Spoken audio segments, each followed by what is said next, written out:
સુરતમાંથી વધુ એક સમાચાર સામે આવી રહ્યા છે। સુરતમાં નાસિરનગર ડિમોલેશનનો મામલો વધુ ગરમાયો છે।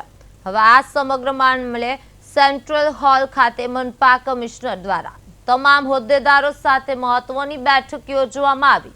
હવે બીજી તરફ એડિશનલ સિટી એન્જિનિયર આ ડિમોલેશન તદ્દન કાયદેસર હોવાનો પણ દાવો કર્યો છે। જો કે આ તેમના દાવા બાદ અનેક સવાલો ઊભા થયા છે કે જો આ કાર્યવાહી કાયદેસર હતી તો ડિમોલેશન પહેલા લોકોને નોટિસ કેમ આપવામાં ન આવી। મ્યુનિસિપલ કમિશનર પાસે પણ આ ડિમોલેશન અંગે કોઈ સ્પષ્ટતા નથી। તેમણે કહ્યું કે તપાસ ચાલી રહી છે।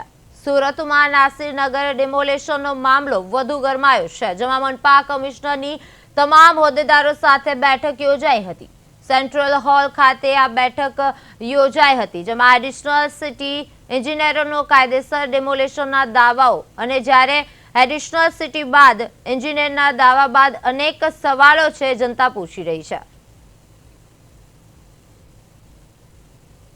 ભૂતિયા ડેમોલિશનનું વ્યાખ્યા કોને ખબર નથી। અમે તો તપાસની વિષયમાં જે સાચું હકીકત આવશે રેકોર્ડ મુજબ આવશે મીડિયા સમક્ષ અમે રજૂ કરવાના છે।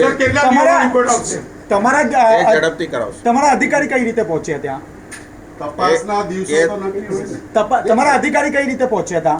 એમાં લગભગ 70 લાખ લોકો વસે છે।